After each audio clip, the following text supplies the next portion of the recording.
Bienvenidos a este espacio, donde las sombras cobran vida y lo inexplicable se convierte en relato. Déjanos en los comentarios desde donde nos estás escuchando. Sin más que decir, empecemos.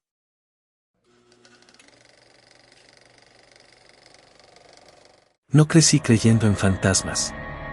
Mi familia nunca fue particularmente religiosa ni supersticiosa. Mi madre era enfermera, práctica hasta los huesos, y mi padre, contador. En casa se hablaba de ciencia, no de espíritus. Pero todo eso cambió el año que mi tío Toño murió. Toño era el hermano menor de mi madre. Nunca se casó ni tuvo hijos.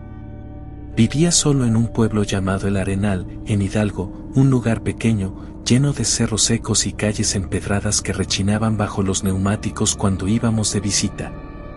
Era un tipo reservado, aunque amable. De esos que parecen saber más de lo que dicen, pero nunca te enteras de qué. Murió en su casa, sentado frente al televisor. Infarto, según el médico local. Lo encontraron 2 días después porque el carnicero del pueblo notó que no había pasado por su encargo de los jueves. Mi madre, por ser su única hermana viva, tuvo que encargarse de todo, recoger el cuerpo, los papeles, la herencia. Me pidió que la acompañara. Era octubre. No sabía entonces que ese viaje iba a cambiar por completo la forma en que entendía la muerte. Nos quedamos en la casa de Toño. Una construcción sencilla, de tejas rojas y muros de adobe grueso.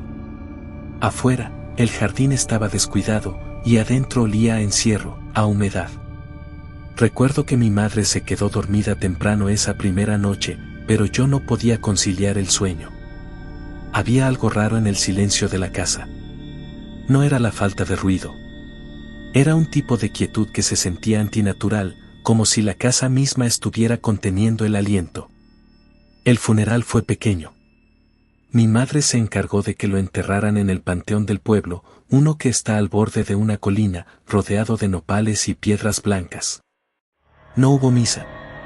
Apenas unas palabras del encargado del cementerio y luego bajaron el ataúd a la tumba. Lo curioso fue que, en lugar de ponerle una lápida como las demás, el sepulturero dejó una cruz de madera sin nombre, apenas clavada en la tierra. Ya después se manda a hacer la buena, dijo el hombre. Mientras, así queda. Pensé que era normal. No fue hasta el día siguiente que empezaron a pasar cosas. La primera fue una visita. Una mujer anciana llegó a la casa cerca del mediodía. Dijo llamarse Ernestina y haber sido amiga de Toño. Su vestido negro y su pañoleta daban la impresión de luto permanente. Me pidió hablar con mi madre, pero al saber que había salido al centro, me dijo que me contaría algo que no podía esperar. Su tío, él no quería ser enterrado aquí. Le pregunté por qué. No me respondió de inmediato. En cambio, se puso a mirar por la ventana, hacia el cerro que se alzaba detrás del pueblo. Dijo que había algo en el panteón. Algo que no quería despertar. Por eso dejó instrucciones, pero no las encontraron, ¿verdad? Negué. Según mi madre, Toño no había dejado testamento ni indicaciones de ningún tipo. Ernestina sacó de su bolso una hoja doblada varias veces. Era un papel amarillento, escrito a mano. Reconocí la letra, la de Toño.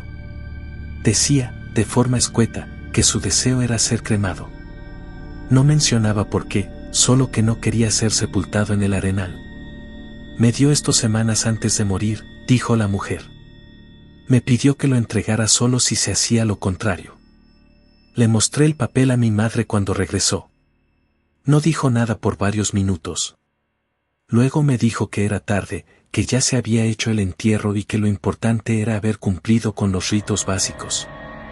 Pero yo no podía dejar de pensar en lo que había dicho Ernestina. Algo que no debía despertar. Esa noche llovió. No era una tormenta fuerte, pero sí constante, como si el cielo escupiera la humedad sin ganas. Me desperté alrededor de las 3 de la mañana con una sensación de incomodidad. Algo me había arrancado del sueño, pero no sabía qué. Fue un sonido. Un golpeteo seco. Al principio pensé que era el agua cayendo en una lámina suelta, pero el ritmo no concordaba. Era como si alguien caminara lentamente por el pasillo de la casa, con zapatos pesados que apenas rozaban el suelo. Me levanté y salí del cuarto. La casa estaba a oscuras, excepto por un resplandor débil que venía desde la cocina. Cuando me acerqué, vi que la lámpara estaba encendida. No recordaba haberla dejado así. En la mesa había una taza con café humeante. Pensé que mi madre se había levantado, pero al ir a su cuarto la encontré dormida profundamente. Volví a la cocina y la taza seguía ahí. Cuando toqué el mueble, sentí el calor del vapor todavía flotando en el aire. No dormí el resto de la noche. Al día siguiente, decidí regresar al panteón. No sé por qué. Tal vez para calmar mi ansiedad. Subí con una botella de agua y una sombrilla.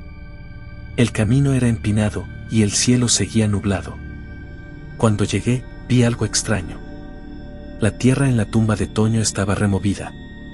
No como si alguien hubiera escarbado, pero sí suelta, como si se hubiera hundido. Busqué al sepulturero, un señor de barba rala y mirada cansada.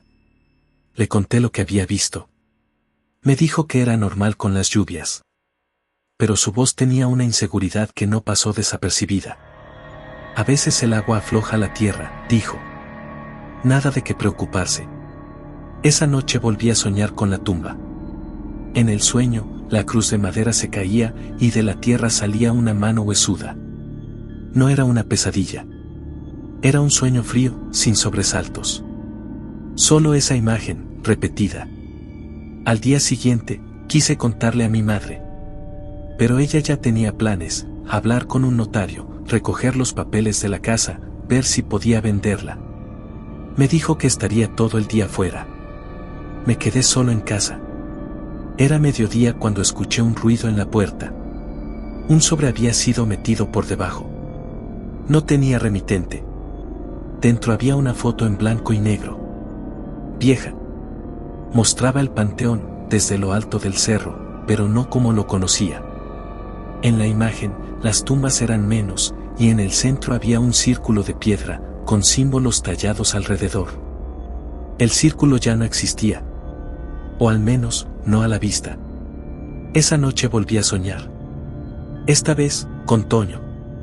Estaba de pie en el cementerio, bajo la lluvia, mirándome. No decía nada. Solo alzaba un brazo y apuntaba hacia el suelo. Desperté con un dolor punzante en el pecho. Y entonces supe que no había sido un simple entierro. La mañana siguiente fue silenciosa. Mi madre salió temprano de nuevo, y esta vez no dejó dicho a dónde iba.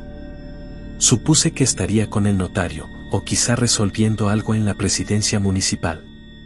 Me quedé otra vez solo en la casa.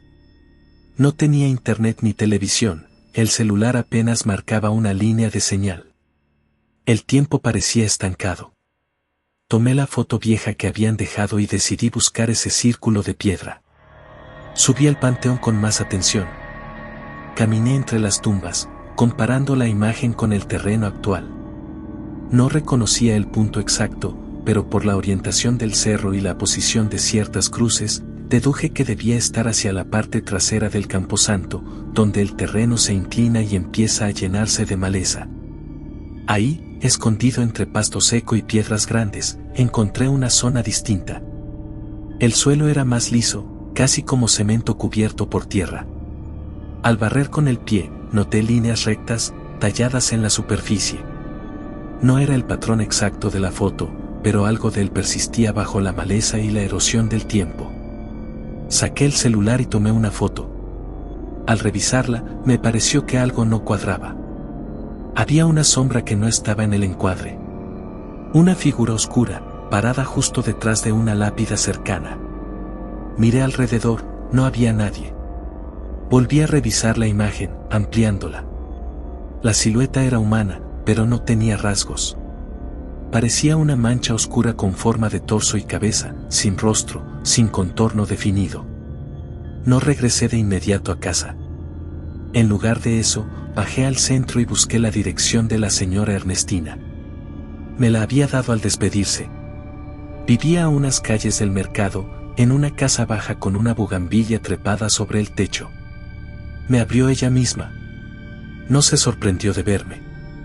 Ya lo sentiste, ¿verdad? Le mostré la foto. Asintió. Ese círculo fue tapado hace más de 40 años. Antes, ahí no se enterraba a nadie. Era un sitio de descanso, pero no de los muertos. Un lugar de paso, le decían. Por eso nadie quería ser enterrado cerca. Le pregunté qué significaban los símbolos. Me llevó a una estantería polvorienta y sacó un cuaderno viejo.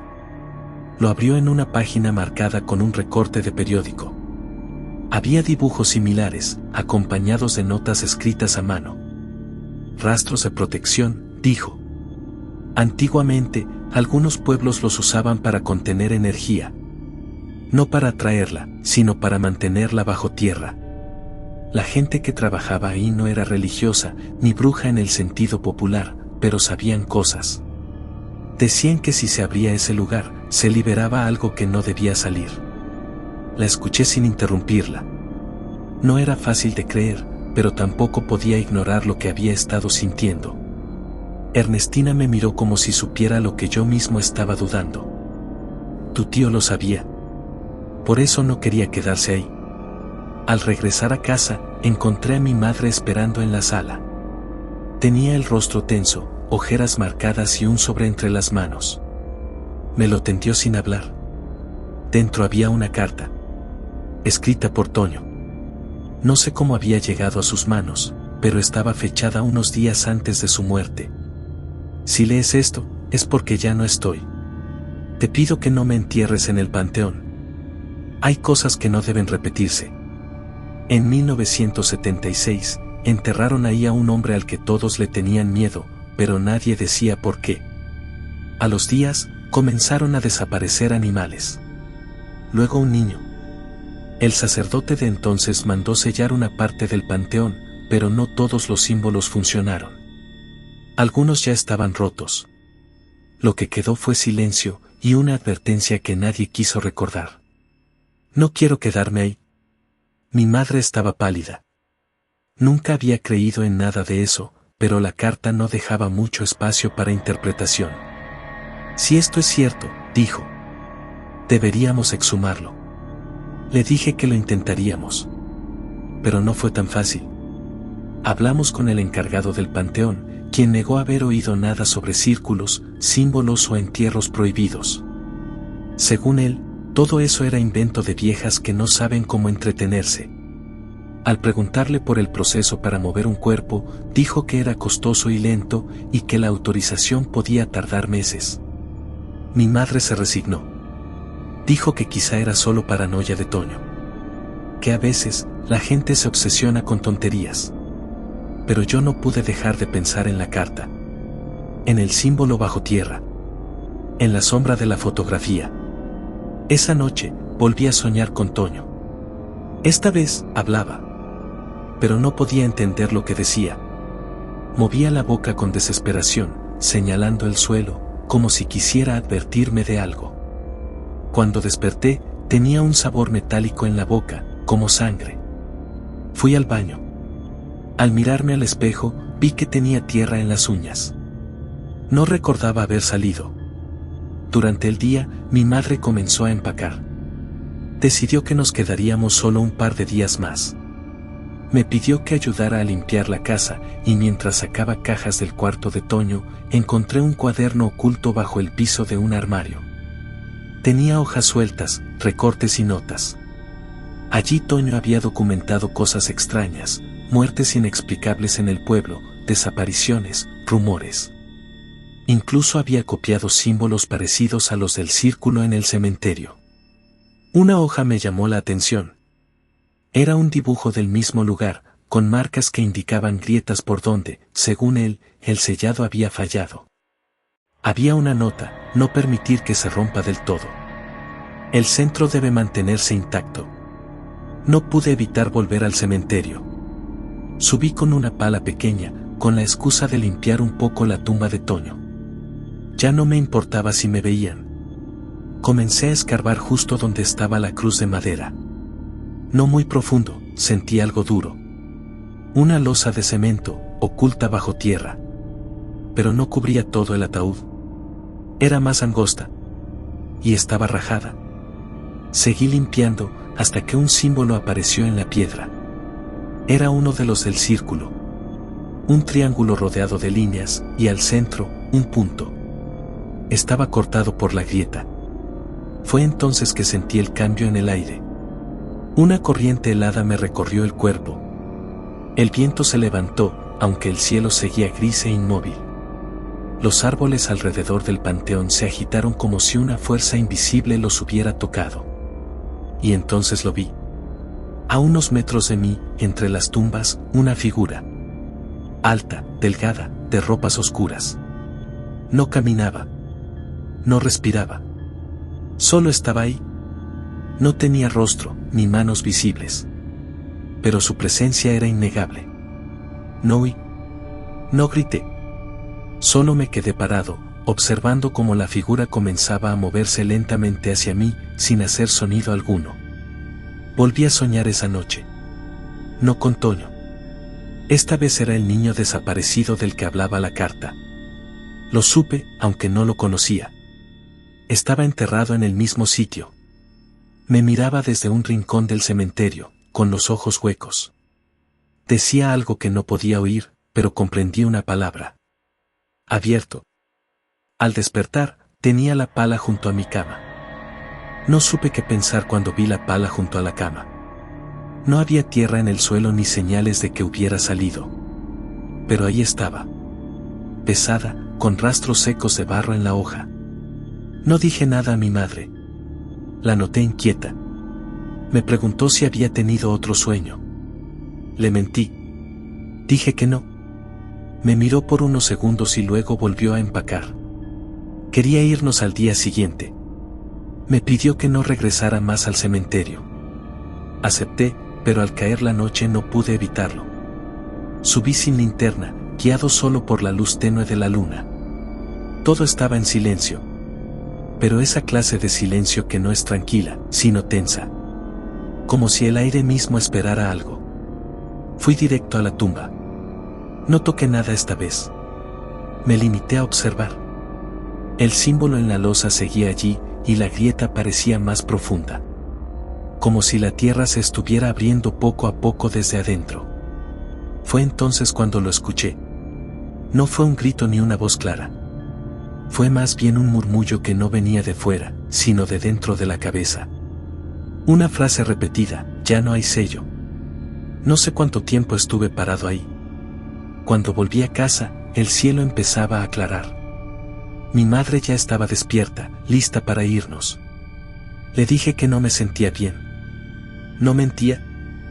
Durante el viaje de regreso, me quedé en silencio. Ella hablaba de vender la casa de Toño, de no volver al pueblo. Asentía, pero no escuchaba. Mi mente seguía en el cementerio. Pasaron los meses. Nunca hablamos más del tema. La casa se vendió. Ernestina murió poco después, según supe por una llamada del municipio. Dijeron que fue una caída. Nadie investigó más. A veces, por la noche, vuelvo a soñar con el panteón. No con Toño, ni con el niño. Ahora es otra figura. Más alta. Inmóvil. Se queda en el borde del círculo, como si esperara algo que aún no ha pasado del todo. Una vez desperté con tierra entre los dedos. Desde entonces, evito dormir profundo. No he vuelto al Arenal, pero algo de allá parece seguir conmigo.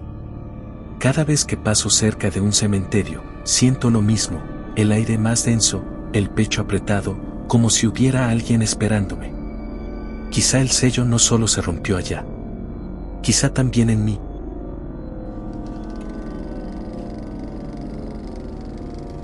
Mi abuelo Jacinto murió en 1984, pero su historia me alcanzó casi 40 años después. Mi padre nunca habló mucho de él. Según decía, era un hombre difícil, reservado, de pocas palabras. Originario de un rancho llamado Agua Negra, en la Sierra de Puebla, cerca de Tlatlauquitepec.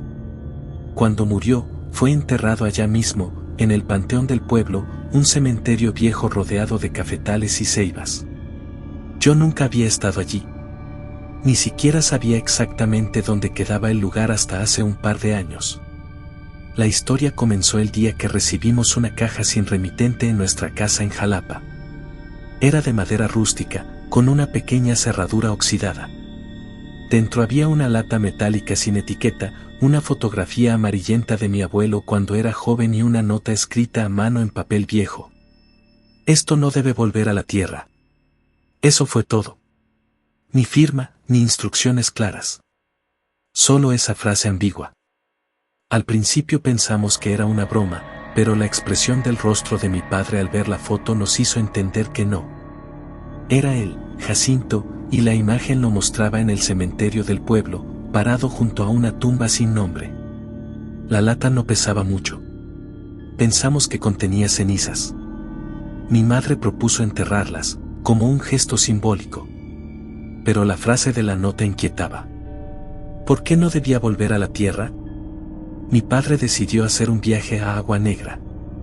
Quería hablar con alguien que pudiera explicarle el contenido de la caja. Yo me ofrecí a acompañarlo. No era por curiosidad morbosa, sino por una necesidad que no alcanzaba a explicar. Algo en esa fotografía me incomodaba y no podía dejar de pensar en ella. Llegamos después de 7 horas de camino. Agua Negra estaba tan aislado como su nombre sugería. Tenía calles de tierra y casas de adobe.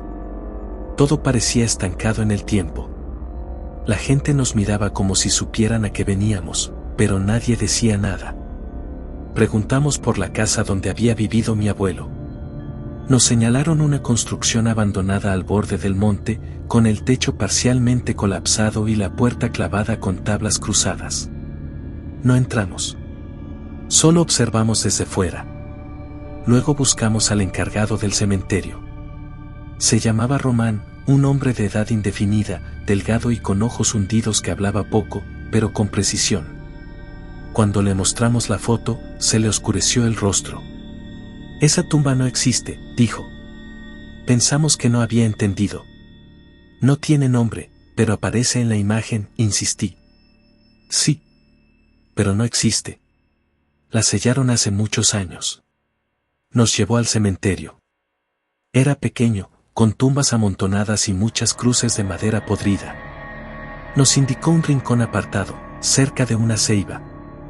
Había un claro de tierra donde la maleza crecía más espesa. Román nos dijo que ahí, antes, había una fosa común. La taparon, no con tierra, sino con cal y piedras grandes.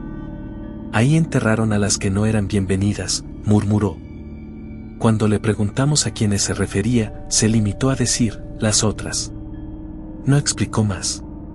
Solo pidió que no trajéramos nada al pueblo. Ni cenizas, ni nombres. Esa noche nos hospedamos en la única posada del lugar. Mi padre no decía mucho. En la madrugada, me despertó y me pidió que bajáramos la caja al coche. No quería tenerla en el cuarto. En el camino de regreso, traté de hablarle.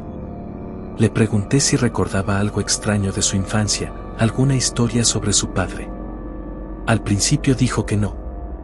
Luego, tras un largo silencio, mencionó algo que su madre solía repetirle cuando era niño. Decía que Jacinto había traído sombra a la casa. Nunca supe a qué se refería. Una semana después de volver, mi padre enfermó. Fiebre alta, delirio.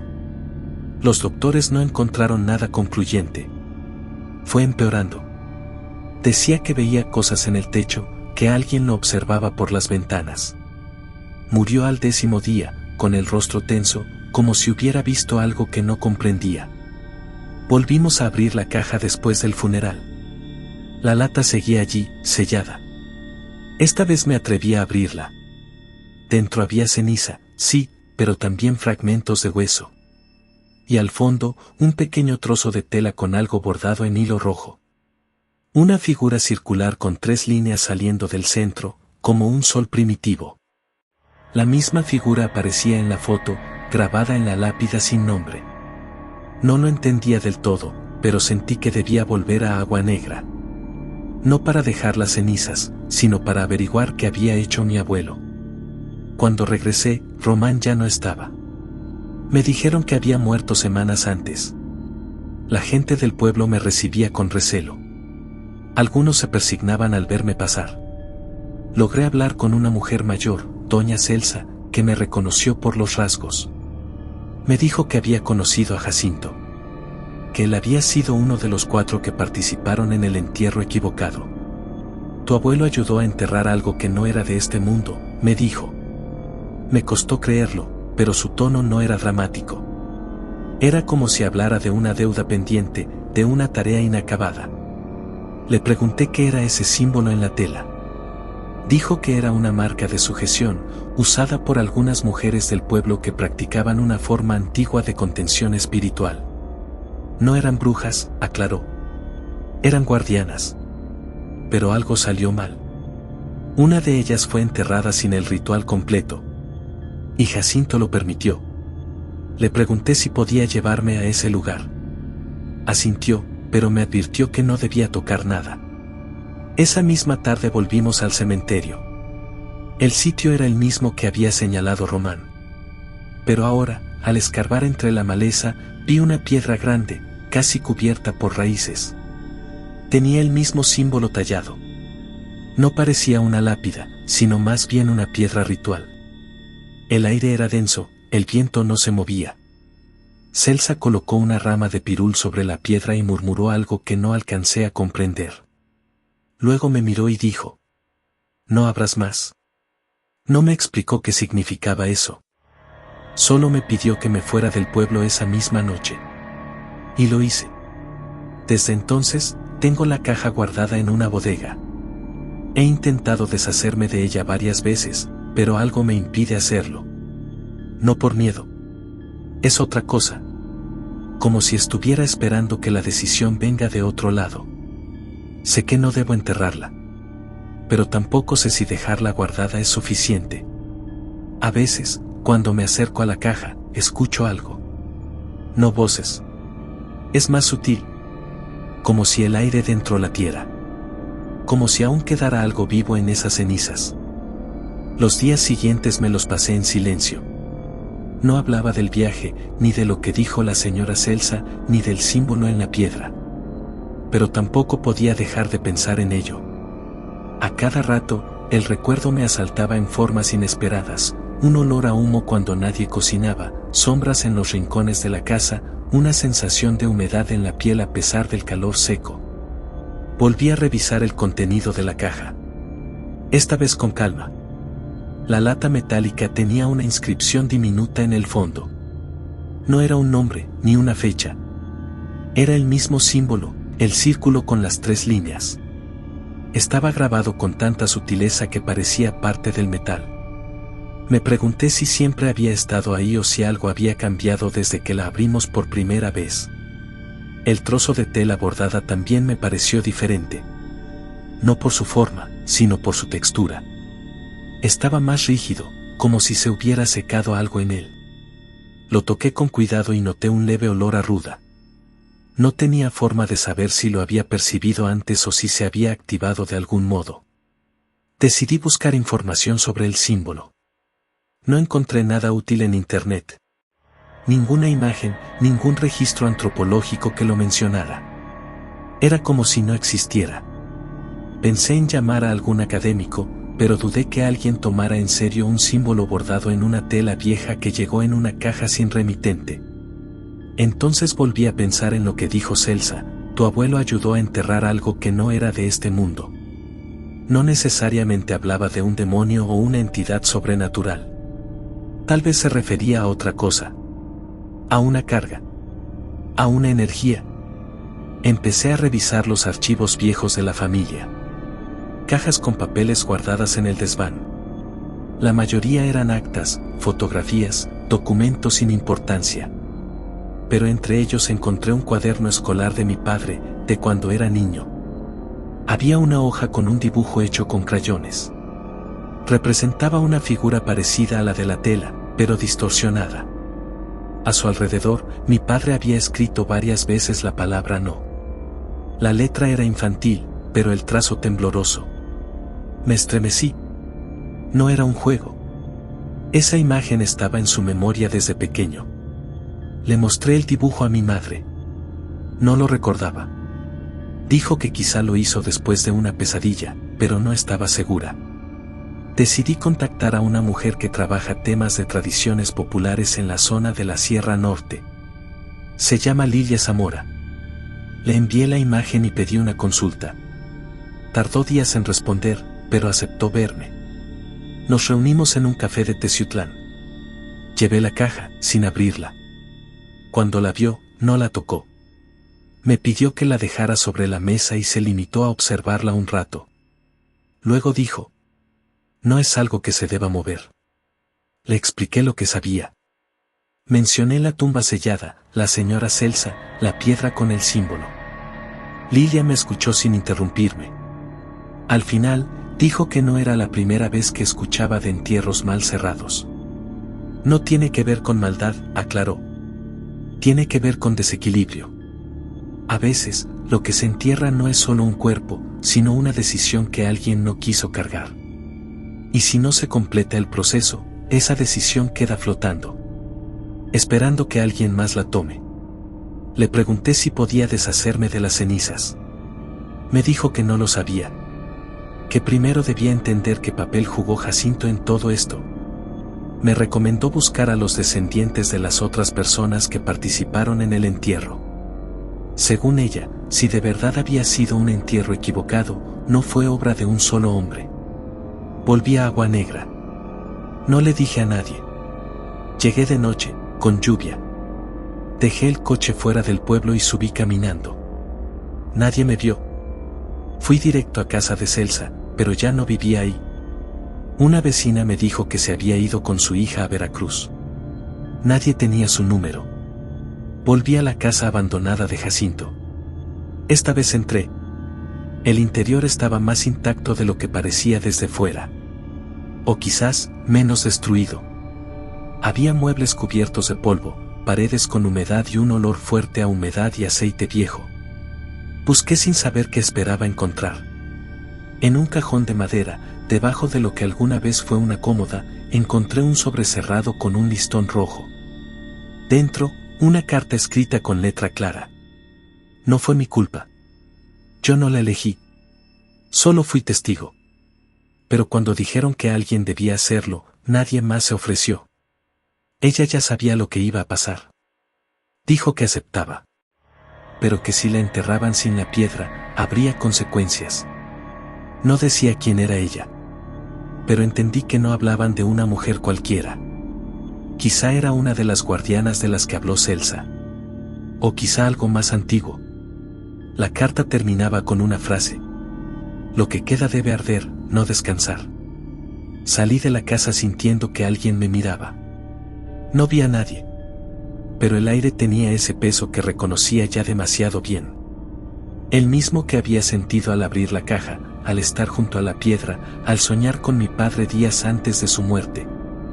Decidí entonces que debía quemar lo que había en la caja. No lo hice en casa. Viajé a un punto alejado, en la sierra, donde hay una cañada. Construí una pequeña pira con madera seca y preparé todo. Coloqué la lata abierta sobre las brasas, el trozo de tela encima. Me alejé unos pasos y encendí el fuego. No hubo explosión. Ni humo negro. Solo un olor denso, como a tierra mojada mezclada con sangre vieja. El fuego tomó rápido. Pero mientras ardía, el viento cambió. Los árboles alrededor comenzaron a moverse, aunque no soplaba brisa. El suelo pareció temblar, apenas, como un leve crujido subterráneo. No fue miedo lo que sentí, sino una tristeza profunda. Como si alguien estuviera llorando sin lágrimas. Cuando terminó, recogí las cenizas y las lancé al río. Volví a casa con el cuerpo cansado. Esa noche dormí sin sueños. Fue la primera vez desde que llegó la caja. Después de aquella noche en la cañada, volví a casa sin esperar nada. No sentí alivio inmediato ni respuestas claras. Solo un silencio que me acompañó durante días. Fue un tipo de vacío distinto al de la muerte de mi padre. Este no dolía, solo pesaba. Aún así, empecé a notar pequeños cambios. Dejé de soñar con Agua Negra. El símbolo desapareció de mis pensamientos. Ya no veía sombras en los rincones ni escuchaba ruidos inexplicables al amanecer. El ambiente en casa se sentía más liviano, como si una tensión invisible se hubiese roto. Pero no duró. Un par de semanas después, recibí un sobre sin remitente. Lo dejaron en la reja de entrada, igual que la caja inicial. Dentro venía una sola hoja doblada. Una copia fotostática de un acta de defunción de 1984. El nombre era de una mujer, Eloísa Bravo Ramos. Fecha de fallecimiento, misma semana en la que murió mi abuelo. Causa de muerte, paro respiratorio durante un acto ritual no especificado. En la parte inferior, a mano, alguien había escrito, ella fue la última. Nadie más lo hará por ti. No había firma.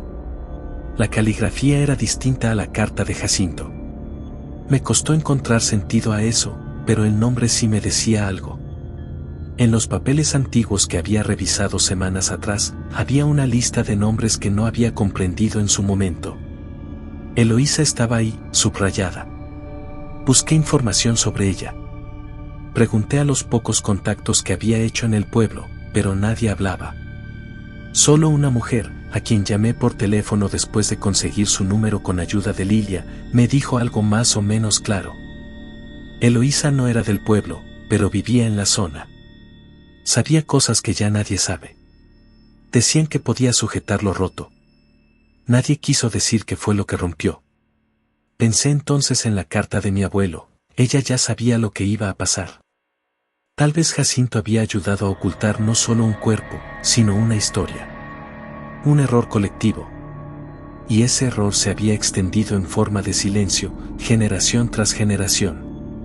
Seguí investigando. Sin un propósito claro. Ya no por miedo, sino por comprensión. Empecé a armar una especie de mapa con las fechas, los nombres, las señales. La historia de Agua Negra no era única. En otras regiones del país, especialmente en comunidades aisladas, existían registros orales sobre entierros de sellado, cuerpos de contención o guardianes del sueño profundo. Todos hablaban de lo mismo con diferentes palabras, personas enterradas con un propósito que no era morir, sino detener algo. No eran mártires ni brujas, tampoco villanos. Eran figuras limítrofes, que existían para contener. Eloísa, probablemente, fue una de ellas. Y Jacinto, quizás sin entender del todo, ayudó a romper ese ciclo. Entonces entendí por qué las cenizas no debían volver a la tierra. No era superstición. Era una advertencia práctica. Al enterrar lo que no debía volver, uno no solo profana, sino que libera. Mi padre no lo comprendió, y pagó el precio. Yo lo intuí tarde, pero alcancé a impedirlo. El sobre con la copia del acta fue el último mensaje que recibí. Desde entonces, no ha llegado nada más. Ni cartas, ni símbolos. El silencio volvió, pero esta vez con una textura diferente. Ya no pesa. Solo está. La caja original la destruí. La quemé en una barranca, sin dejar restos. No sentí culpa. Fue necesario. Algunas noches, vuelvo a revisar el cuaderno donde anoté todo lo ocurrido. Las fechas, los nombres, las palabras de Celsa, de Lilia, los dibujos. No para revivir nada, sino para recordar cómo todo esto se mantuvo oculto tanto tiempo. Y cómo, a veces, los secretos familiares no se heredan por accidente, sino porque algo, o alguien, quiere que no se pierdan. He decidido no tener hijos. No por miedo, sino porque sé que hay historias que deben terminar con quien las escucha por última vez. Y yo ya escuché bastante.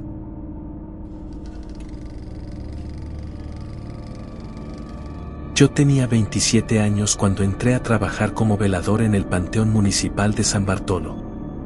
Era el año 84, y aunque ya había trabajado antes como albañil y ayudante en varios oficios, nunca me había tocado un empleo así de tranquilo. O eso pensaba. El cementerio quedaba a las afueras del pueblo, al otro lado de un canal que, en tiempo de lluvia, se desbordaba y llenaba las tumbas más bajas. Tenía zonas bien cuidadas, con lápidas recientes, cruces de metal, y otras partes más viejas, con sepulturas de piedra que ya nadie visitaba.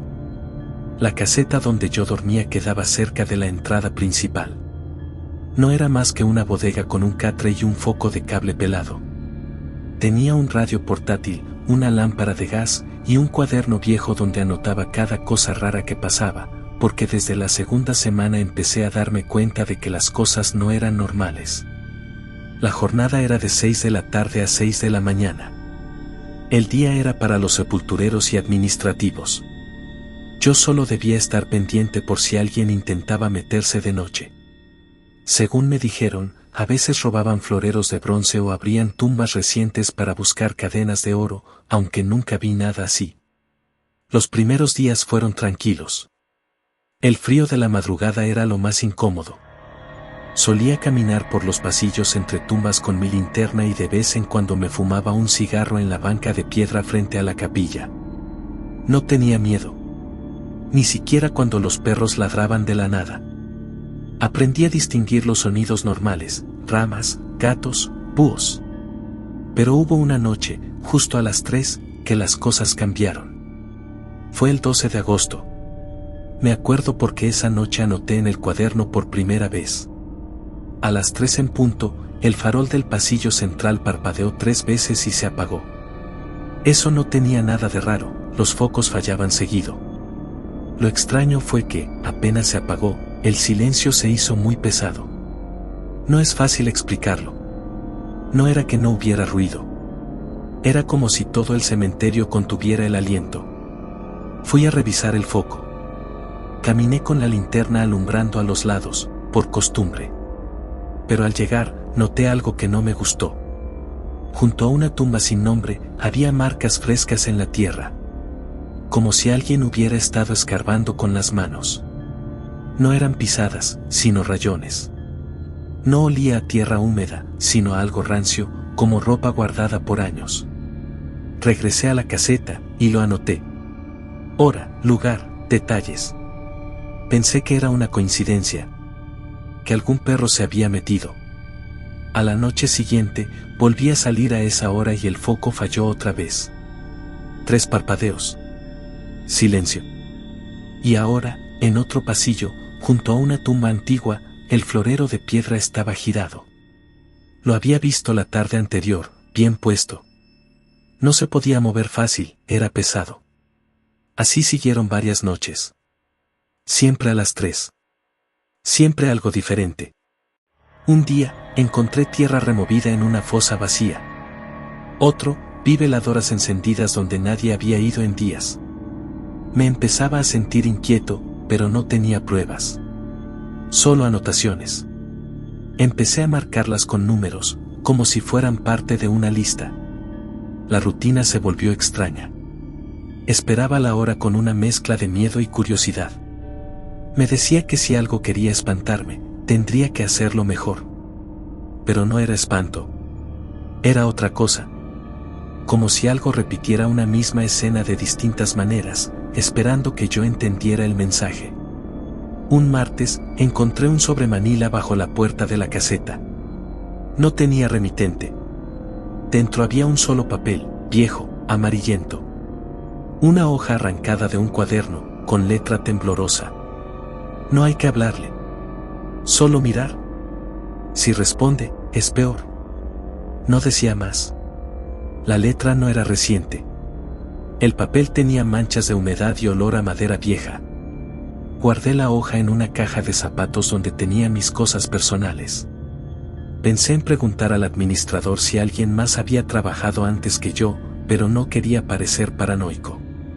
Pasaron 2 semanas. La secuencia se repetía. Siempre a las 3. Luces, ruidos, cosas cambiadas de lugar. Pero lo más raro fue una madrugada que regresé a la caseta y encontré mi cuaderno abierto. Había una página que yo no recordaba haber escrito. El mismo estilo, misma tinta, pero el texto no era mío. Decía: turno 48. Ya casi empieza. Que no volteé esta vez. Cerré el cuaderno y salí a caminar sin rumbo por entre las tumbas. No sabía qué buscaba. Tal vez una señal o que todo fuera mentira. pero sentía que algo se estaba acumulando. Que ese patrón de las 3 de la mañana no era casual. La noche siguiente, me preparé distinto. Llevé un reloj con alarma y me senté frente al pasillo central desde las 2. Apagué el radio. Me puse la lámpara en la frente y esperé. A las 3:01, los faroles del lado oeste se apagaron uno por uno, en secuencia. Del fondo del pasillo, entre las tumbas más antiguas, se escuchó un crujido. No era un animal. Era como una madera vieja partiéndose. Y luego, pasos lentos. Uno tras otro. No alumbré. Me quedé quieto, apretando los puños. Vi una sombra alargada avanzar entre las cruces. No vi cara, ni ropa. Solo una forma que se movía como si flotara bajo el suelo. Cuando llegó a la tumba sin nombre, se detuvo. Y luego giró. No tenía rostro. Pero yo sentí que me miraba. Y entonces, volvió a moverse, cruzando hacia otra zona, hasta desaparecer. Regresé a la caseta y abrí el cuaderno. En la siguiente página, sin que yo hubiera escrito nada, decía: turno 49. Si volteó, la hoja apareció ahí. La letra era la misma de la nota anterior. Pero yo no la había escrito. No recordaba haber tocado el cuaderno desde la noche anterior. Me quedé mirándola por varios minutos, esperando que cambiara o desapareciera. No lo hizo. Guardé el cuaderno en mi mochila y me prometí no volver a escribir nada en él. Si alguien quería jugarme una broma, tendría que encontrar otra manera. Ese día, antes de irme, pregunté al encargado si podía ver los registros de personal viejo. Me dijo que no tenía muchos datos, pero me dejó entrar a una pequeña bodega detrás de la oficina donde había archivos empolvados. Pasé una hora revisando carpetas. Encontré nombres de empleados de hace 20 o 30 años. Muchos veladores que estuvieron menos de 2 meses. Un tal M. Medina, aparecía varias veces, como si hubiera salido y vuelto a entrar varias veces al mismo puesto. Lo último que decía su ficha era: ausente sin notificación, abril del 1967. No más. En los siguientes días, las cosas empeoraron. Lo de las 3 de la mañana ya era un evento fijo. Algunas veces el farol no fallaba, pero se escuchaban pasos. Otras veces, no había sombra, pero sí voces apagadas, como si alguien rezara al fondo. Lo raro era que cada noche algo se acomodaba de distinta manera: floreros en forma de cruz, herramientas puestas formando círculos, tierra removida con líneas en forma de letras. No entendía el mensaje, si es que había uno. Una madrugada, mientras recogía una escalera que habían dejado apoyada contra el muro perimetral, vi que en la parte de abajo de la estructura, alguien había grabado con cuchillo: no sigas. Nadie llega a 60. Empecé a contar. Esa noche era mi turno número 52. Me estaba acercando. No sabía si esa cifra era importante o una casualidad. Pero empecé a sentir que algo me vigilaba, incluso de día. La tarde siguiente, antes de entrar al turno, fui a una papelería y compré un cuaderno nuevo. Escribí con mi letra en la primera página: este lo llevo en la bolsa. Si lo abren, sabré que algo no está bien. Durante la noche, todo fue más silencioso que de costumbre. Tanto, que me sentí incómodo. Ni los grillos, ni el viento. Solo el tic del reloj. A las 3 en punto, me senté frente a la caseta, linterna apagada, y esperé. Lo único que se movió fue una bolsa plástica que rodó con lentitud por el pasillo, como si alguien la empujara. Me levanté y la pateé hacia una esquina. Nada más pasó. Pero cuando regresé a la caseta, el cuaderno nuevo que yo traía en la chaqueta estaba sobre la mesa. Abierto. Con algo escrito con la misma letra de antes. Turno 53. No lo entiende. No pude más. Guardé mis cosas, me lavé la cara y decidí ir a la parte trasera del cementerio. Una zona que había evitado desde que entré. Ahí, al fondo, detrás de una hilera de cipreses altos, había un muro con placas tapiadas. Me habían dicho que esa parte ya no se usaba, que estaba clausurada desde un derrumbe en los 70s. Pero las lápidas seguían ahí, cubiertas de musgo. Algunas ni se leían. Entre esas tumbas, encontré una pequeña reja de hierro oxidado. Detrás, un caminito estrecho, cubierto de hojas. Entré con cuidado, moviendo ramas secas. El aire estaba más denso. Sentía como si el calor bajara en esa zona, aunque el ambiente era húmedo. Y ahí la vi. Una lápida sin nombre, rodeada por una pequeña cerca de piedra. Frente a ella, una vela apagada y un cuaderno igual al mío, solo que cubierto de tierra y humedad. Lo abrí. Las primeras páginas estaban en blanco.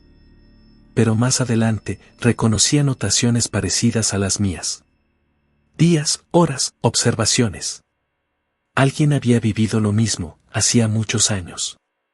Y al final, una hoja suelta con letras casi borradas. Turno 59. No lo resistí. Pero si lees esto, aún tienes tiempo. No lo mires cuando se acerque. No contestes si llama por tu nombre. No escribas lo que no has visto. Regresé con el cuaderno en la mano y lo metí en una bolsa plástica. No quise dejarlo ahí. Al llegar a la caseta, vi que mis cosas estaban en otro orden. El catre movido. Mi radio encendido, aunque lo había dejado apagado. Sonaba una estación con puro ruido blanco. Apagué. Miré mi cuaderno. Al reverso de la última hoja que yo había escrito, aparecía una nueva frase. Turno 54. Sí lo miró. A la noche siguiente, decidí quedarme dentro de la caseta. Cerré la puerta con candado. No salí a la ronda. Me sentía observado. Como si los muros respiraran. A las 3:03, escuché que tocaban. 3 golpes. Luego, silencio. Después, alguien susurró mi nombre, 3 veces. No contesté. El aire se volvió pesado. Sentí que faltaba el oxígeno. Las paredes crujieron. No era miedo lo que sentía, sino una presión detrás de los ojos. Como si algo intentara entrar, sin usar fuerza.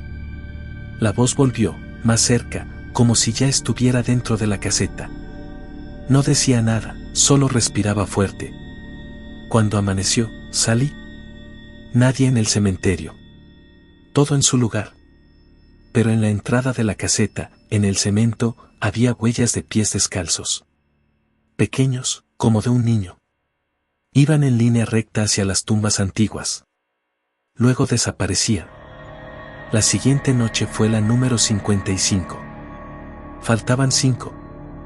Después de aquella noche, dejé de registrar los turnos. Sabía que faltaban 5, pero contar cada uno me ponía más cerca, como si eso diera permiso a lo que estaba ocurriendo. No se lo conté a nadie.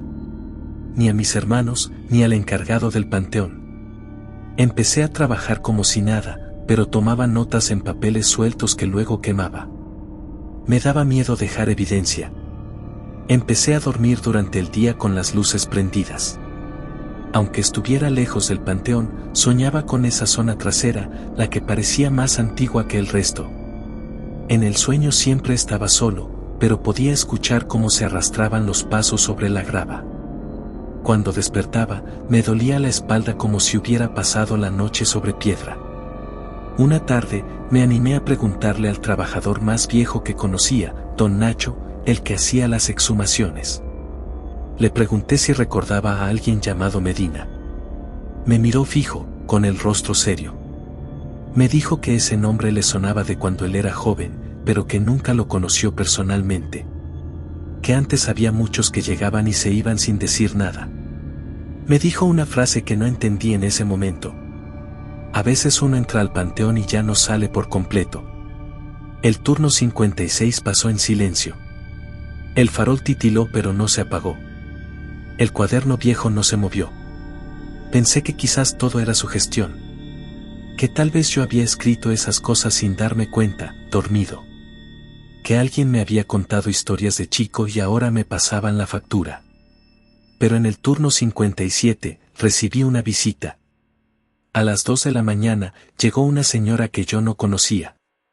Vestía como si viniera de misa. Se paró del otro lado de la reja y me dijo que buscaba a su esposo, que había muerto hacía mucho, y que creía que no estaba descansando bien. Le expliqué que el cementerio estaba cerrado a esas horas, que podía regresar en la mañana. Ella solo me miró y me dijo. Él tampoco quería escribir. Pero terminó haciéndolo. Y se fue. Caminó lento, y al girar en la esquina de la barda, desapareció. No la vi cruzar la calle, ni meterse a ninguna casa. Era como si se hubiera disuelto. Empecé a pensar en renunciar. A los 18 años no es fácil conseguir trabajo, pero nada me había afectado tanto. Esa misma noche, encontré una hoja nueva dentro del cuaderno viejo. No decía fecha. Solo. No es la muerte. ¿Es la atención? No quieren que olvides. Turno 58. Esa noche decidí que sería mi última. Guardé el cuaderno viejo en una caja y lo enterré detrás de la caseta, bajo una capa de tierra y cemento. No quise llevarlo conmigo. Hice mi ronda de forma mecánica. No miré hacia la parte vieja. Ni al muro. A las 3:05, escuché un golpe seco, como si alguien dejara caer una piedra pesada. No me moví. Me senté en la silla y cerré los ojos. A las 3:10, la puerta de la caseta se abrió, aunque la había cerrado con seguro. Algo entró. Se quedó ahí, respirando. Lo sentí detrás de mí. No me giré. Después de unos segundos, susurró algo. Pero esta vez no dijo mi nombre. Dijo: gracias. Y se fue. No volví a trabajar ahí.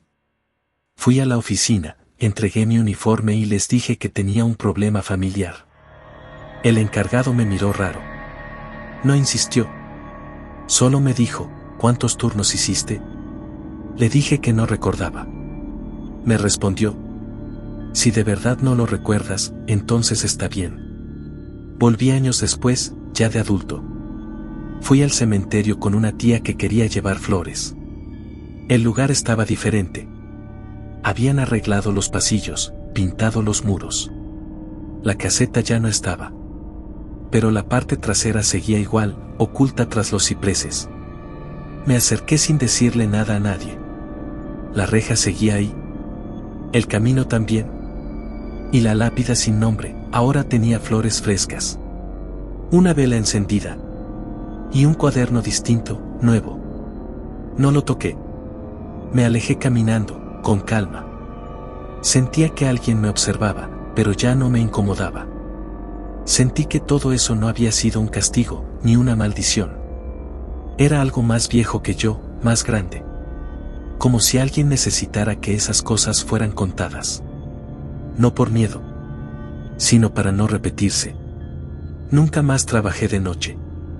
Y nunca más llevé un cuaderno al trabajo.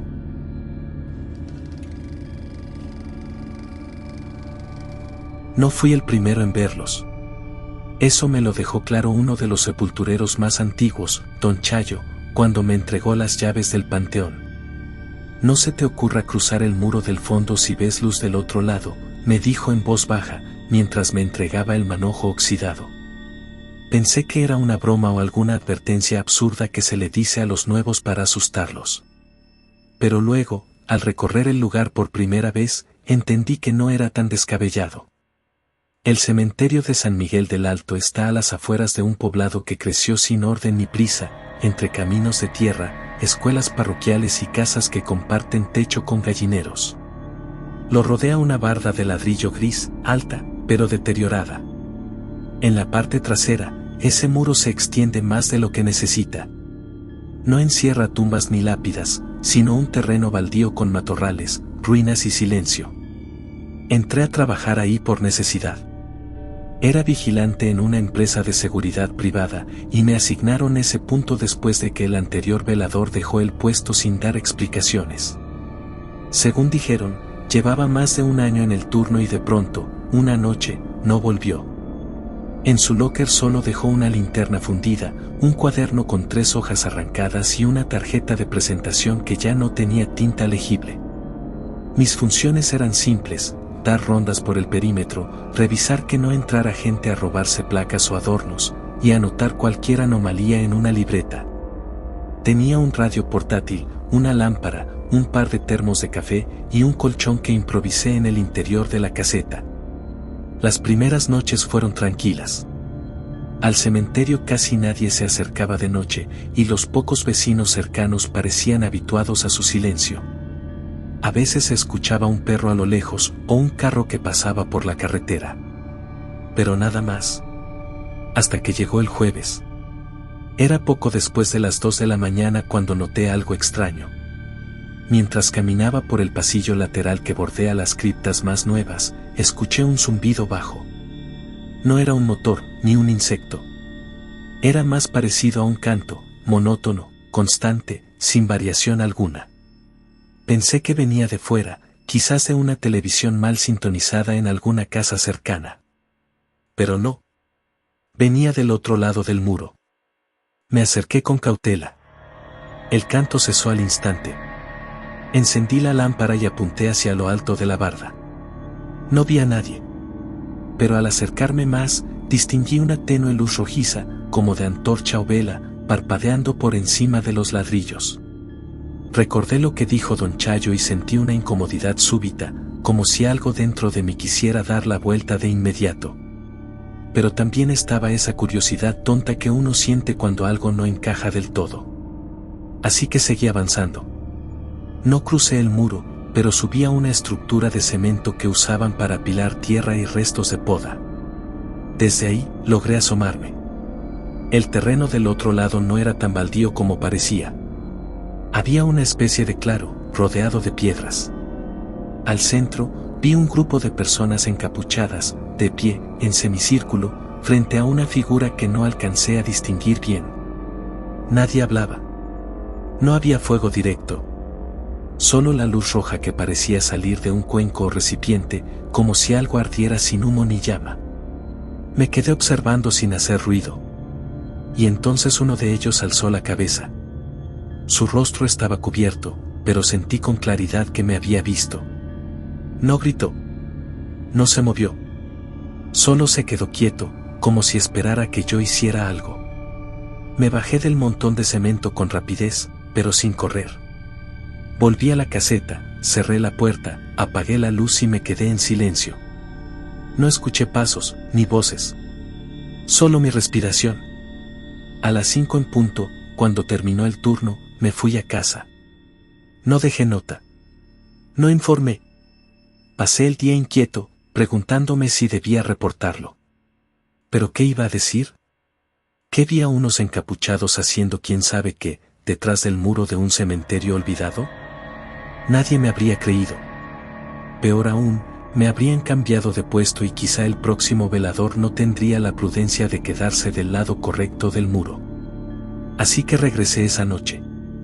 Pero ahora, con otra actitud. No tanto de vigilancia. Más bien de espera. A la noche siguiente regresé al trabajo sin hablar con nadie. No comenté lo que había visto ni pregunté por lo que pudiera haber ahí detrás. Solo me preparé para una ronda tranquila. Pero no era tranquilidad lo que sentía. Llegué a las 10, como siempre. La luna estaba apenas visible, tapada por nubes bajas. La caseta tenía un olor húmedo y antiguo, como si esa noche algo la volviera más vieja.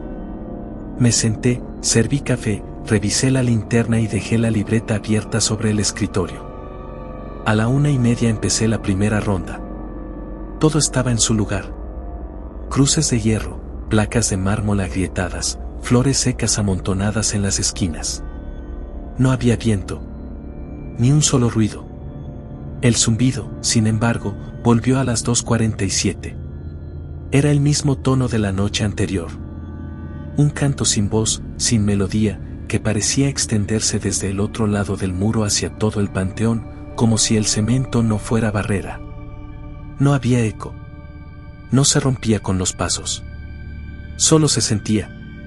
Tomé la linterna, pero esta vez no subí al montón de escombros. Me quedé al borde del muro, observando la línea de ladrillos bajo la tenue luz. Y entonces la vi, Una figura delgada, inmóvil, justo al otro lado. Parecía estar esperando. No estaba encapuchada como los demás. Tampoco emitía sonido. Solo estaba ahí. No me acerqué más. Me quedé observándola. Después de un momento, sin que hiciera movimiento alguno, la figura simplemente dejó de estar. No desapareció ni se esfumó. Fue como si, en un parpadeo, ya no estuviera. Volví a la caseta. Me senté. No pude dormir, pero cerré los ojos por lapsos. Cada vez que los abría, miraba el reloj. Pasaban los minutos como si nada. Durante las siguientes noches, el patrón se repitió. El canto comenzaba a la misma hora, entre 2:47 y 2:50. ¿Siempre igual? En ocasiones veía siluetas moverse por detrás del muro. Una vez conté 7. Otra, solo 3. Pero nunca faltaba esa figura delgada que aparecía sola, más cerca del muro que los demás, siempre callada. El viernes por la noche, luego de una semana de repeticiones, decidí buscar en los archivos del panteón. En un mueble oxidado, donde estaban los planos viejos y los listados de tumbas, encontré un croquis más antiguo del cementerio. Ahí, en el extremo trasero, el espacio marcado como zona cerrada tenía otro nombre: Antiguo Camposanto sin registros. Había sido clausurado, según anotaciones al margen, después de un derrumbe que dejó varias criptas expuestas. No se detallaba nada más. Sin embargo, una hoja suelta dentro del mismo sobrehablaba de ritos no autorizados, firmada en 1958 por un jefe de policía del que nunca había oído hablar. No sé por qué no lo reporté. Quizás porque ya era tarde. Porque para ese momento yo ya sabía que nadie me iba a dar una respuesta. Porque intuía que, si el muro había sido construido, no fue para protegernos de lo que hubiera allá, sino para darle un límite. Una noche, alrededor de las 3:05, encontré la libreta del velador anterior, oculta detrás del archivador, envuelta en un trapo. Solo le quedaban unas páginas, pero lo que escribió coincidía con lo que yo estaba viendo: las horas, los cantos, las figuras. Incluso mencionaba la figura delgada que se quedaba más cerca del muro. La última anotación decía: si alguna noche llega a cruzar, dejo esto como aviso. No intentar seguirla. Solo cerrar los ojos y quedarse quieto. No sé por qué escribió eso. No sé qué había visto o intuido. Pero desde que leí esa nota, empecé a sentir que todo esto tenía un ciclo, y que tarde o temprano, ese ciclo se repetiría conmigo también. El último viernes de ese mes, la noche se sintió más larga desde el principio. La luna estaba completa pero apenas iluminaba. Había neblina, algo que no era común en esa zona. Incluso los perros de las casas cercanas estaban callados. A la 1:30 salí a la ronda como siempre, pero algo me hizo evitar el extremo trasero. Me fui por los corredores centrales, revisé las tumbas más recientes, luego la sección antigua. Todo estaba en orden, pero el aire se sentía espeso. Como si estuviera por llover, pero sin humedad. A las 2:45 escuché el primer zumbido. Esta vez no era tenue. Sonaba más definido, como una vibración dentro del pecho. No era solo el oído. Lo sentía también en los huesos. Tomé la linterna y fui hacia el muro. Me acerqué con precaución, sabiendo lo que encontraría. Y ahí estaban. Al menos 10 figuras. No caminaban. No hablaban. Solo permanecían en pie, dispuestas en semicírculo, alrededor de algo que no alcanzaba a distinguir. En medio, más alta que las otras, la figura delgada. No hice ruido, pero aún así, una de ellas giró la cabeza. No pude ver su rostro, pero sentí que me había visto. En ese momento, el zumbido cesó. Todo se quedó en silencio. Y la figura delgada avanzó. Caminó hacia el muro. No corrió. No se detuvo. Solo siguió su paso. Las demás no se movieron. Y cuando llegó frente a mí, sin que lo notara en qué momento, estaba del otro lado del muro. Como si lo hubiera atravesado o como si el muro nunca hubiera estado ahí. Me paralicé. No porque lo decidiera, sino porque mi cuerpo no respondió. La linterna cayó al suelo. La figura me miró. No tenía rostro, solo un contorno donde debería estar la cara, cubierto por algo como tela oscura. Se detuvo a 2 metros de mí. Luego extendió la mano. No sé cuánto tiempo estuve ahí, sin respirar, sin moverme. Recordé la libreta. Si alguna vez cruza, solo cierra los ojos.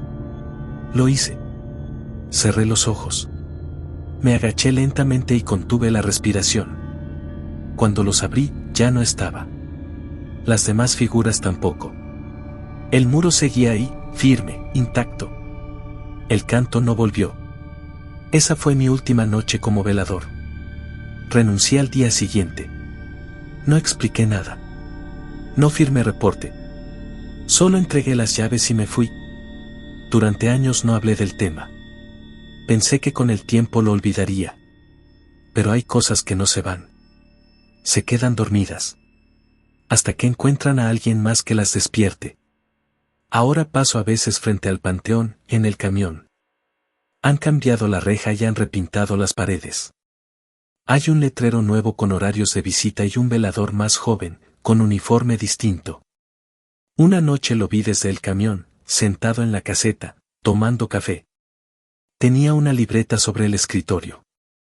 No sé si ya escuchó el canto. No sé si ya vio al que cruza. Solo espero que cuando lo haga, recuerde cerrar los ojos.